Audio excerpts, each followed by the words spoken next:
दिल्ली के एक इलाके में एक महिला अपने बेटे और बहू के साथ रहती थी। अरे बहू देख तो जरा, कौन इतना दरवाजा पीट रहा है। अरे किसे क्या हो गया है, लगातार दरवाजा धड़ाधड़ पीटता जा रहा है। देखती हूँ मम्मी, पता नहीं सुबह सुबह कौन आ गया। बहू दरवाजा खोलती है तो देखती है कि बाहर एक लड़का खड़ा था। थोड़ा गुस्से में था। अरे मैडम, आपकी ऑनलाइन शॉपिंग ने परेशान कर रखा है। बार बार आप अपना सामान वापस लौटाती हैं। कभी एक बार में सामान आता ही नहीं। अरे कैसे बात कर रहे हो? मैं कंपनी को फोन करती हूँ। तुम्हें नहीं आना तो मत आओ, कोई और आ जाएगा। इसमें गुस्सा होने वाली कौन सी बात है? अरे बहू क्या हुआ, किससे बहस हो रही है? कुछ नहीं मम्मी, वो ऑनलाइन वाला लड़का आया है, उसी से बात कर रही हूँ। देखो भैया, ये सामान वापस नहीं लेना है तो मत लो, लेकिन हंगामा मत करो। अरे कोई बात नहीं, लाओ आप पैकेट। मेरा तो ये काम ही है, बस थोड़ा गुस्सा आ गया था। बहू अंदर जाती है और पैकेट लेकर बाहर आती है, लेकिन तब तक लड़का वापस जा चुका था। बहू को समझ में नहीं आया कि हुआ क्या। वो अंदर जाती है तो किचन में काम में लग जाती है। अरे बहू, तुम्हें ऑफिस नहीं जाना क्या? कितनी देर हो गई? किचन से आवाज आती है। जाना है, लेकिन इनका नाश्ता तो बना दूं। और उनकी चिंता मत करो, तुम अपना नाश्ता लेकर जाओ, मैं बना दूंगी नाश्ता। अरे तेरा ऑफिस भी तो जरूरी है ना, कितना काम करेगी। ठीक है मम्मी, जाती हूँ, रात का खाना साथ में खाएंगे। इसके बाद सास ने दरवाजा बंद कर लिया। शाम को डोरबेल बजी। सास को लगा कि बहू ऑफिस से लौट आई है, लेकिन दरवाजा खोलते ही सामने एक पुलिस वाला है। राहुल यानी कि उसके बेटे ने उससे पूछा, कौन है माँ? अरे पुलिस आई है बेटा, तुम्हारे बारे में पूछ रहे हैं। अच्छा, अभी आया माँ। आप ही राहुल है?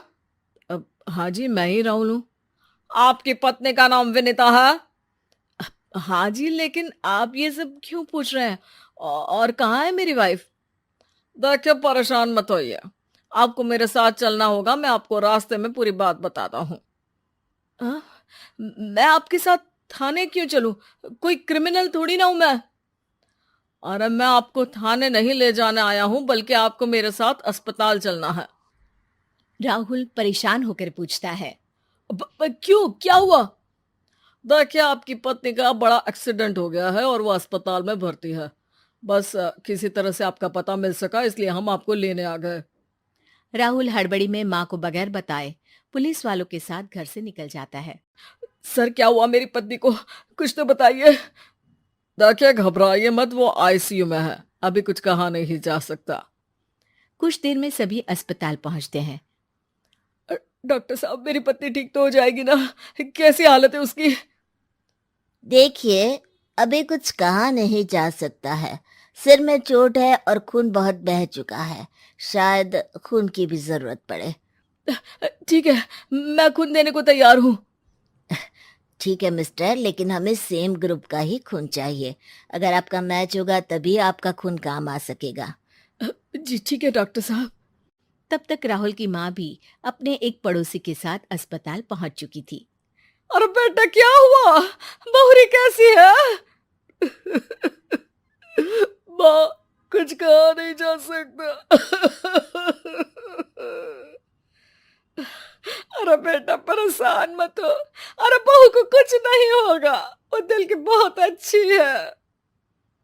माँ बेटे बैठे हुए इंतजार कर रहे हैं। सर, आपका ब्लड मैच नहीं हो रहा है और ब्लड हमें अभी चाहिए। अरे बेटा, डॉक्टर साहब से बोलो ना, मेरा ब्लड ले ले। अरे माँ, आपकी उम्र हो चुकी है, आपका खून कैसे ले सकते हैं? अरे बेटा, वो बहू कम मेरी बेटी ज्यादा है। उसने दिन रात एक करके इस घर को एक डोर में बांधा हुआ है। अगर वो डोर टूट गई ना, तो मैं अपने खून का क्या करूंगी? राहुल की आंख में भी आंसू आ जाते हैं। ठीक है डॉक्टर साहब, माँ का भी ब्लड टेस्ट कर लीजिए। अगर मैच हो गया तो ठीक है, नहीं तो किसी और को फोन करता हूँ। डॉक्टर ने तुरंत ब्लड सैंपल लेकर भेज दिया। कुछ देर बाद माँ जी का ब्लड ग्रुप मैच कर गया है पेशेंट से। माँ जी तैयार है ना? माँ, क्या सोच रही हो? अरे बेटा, यही कि बहू की जिंदगी के लिए अगर अपनी जिंदगी भी दांव पर लगानी पड़े तो कम है। वो दिन रात हमारे लिए लगी रहती है। हाँ माँ, वो तो है। डॉक्टर साहब, माँ रेडी है, आप ब्लड ले लीजिए। बहू की जान बच गई और उसकी घर वापसी हो गई और एक नई शुरुआत भी। अरे विनीता, नाश्ता तैयार हो गया? जी हाँ, हर मम्मी का भी। पहले मम्मी खा ले, उसके बाद हम खाएंगे। अरे तुम माँ की चमची हो क्या? राहुल, मेरी माँ के जाने के बाद उन्होंने ही मेरा माँ की तरह ख्याल रखा है, और उस रात उन्होंने खून नहीं दिया होता तो शायद आज मैं जिंदा भी नहीं होती। इतना तो माँ के लिए बनता ही है।